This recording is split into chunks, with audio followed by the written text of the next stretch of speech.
Well, statistics show that infertility is common. In fact, out of 100 couples in the United States, more than 10 of them will have trouble becoming pregnant. That is more than 10%. This morning, we want to talk about the role nutrition can play in helping women who are struggling. Here with more now, registered dietitian Amber Gourley joining us via Skype. Good morning, Amber. Good morning. How are you today? We're good. I was looking at your topic and doing some research and really surprised by the number. That's almost 1 in 10 who struggle for over a year becoming pregnant. Yeah, the statistics are quite astounding, and it seems like they're increasing every year.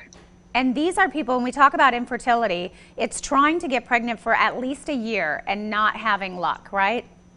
Correct. And there's certainly a lot of different reasons for infertility, everything from, low sperm count from the male to physical issues with the woman. And where we primarily work in our practice is with women that have PCOS, or polycystic ovarian syndrome. The statistics for those women are actually close to 70 to 80% of those women will struggle with infertility. So it's quite high. So what is the difference then between that syndrome and infertility when you're looking at treating?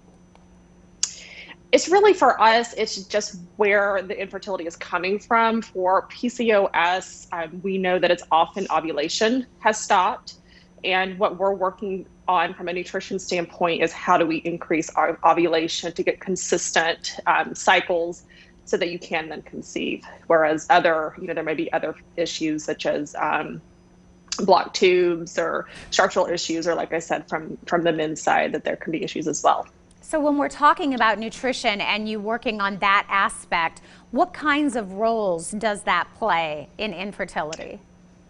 Great question. And, it's really sad that the medical community is not actually offering more nutrition support to these women and these couples that are struggling with infertility, because it really does play a huge role, especially with PCOS. What we're looking at is how can we decrease inflammation. PCOS is an inflammatory disease, and that does, again, block ovulation. We're looking at nutrient deficiencies. The body, it's a machine, and if it doesn't have all the tools, all the building blocks it needs to do its job, something is going to take a back seat. And with PCOS, that's ovulation, it's fertility.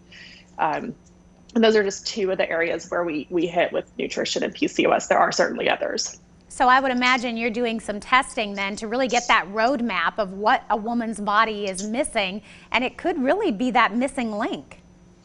It really could. And yeah, we will do potentially some nutrient testing. A lot of times, we'll have our consult, we'll send our clients back to their OBGYNs or back to their fertility clinics with, a list of labs to be drawn, because you're absolutely right. We do need that roadmap. We do need to kind of figure out what that individual specific issues are, that we can go and address those and hopefully help them conceive.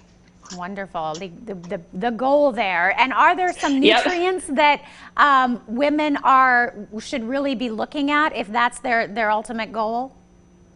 Did you say, are there labs? Nutrients. There's different things that our body needs that can make us more susceptible. Absolutely. I mean, there's a huge variety of vitamins and minerals that our body needs, those building blocks. Certainly your B vitamins play a huge role, as well as just blood sugar balance is really important and really often overlooked. When that blood sugar is imbalanced, it's eating up a lot of those B vitamins, it's eating up our antioxidant stores. It's just really wreaking havoc all across the board. All right. Well, certainly some important information this morning. Amber, thank you so much for joining us. Thank you for having me. And Amber has a great website. For more information, you can visit healyouwellness.com. It talks about other programs that they have and how they can help you through nutrition and other ways.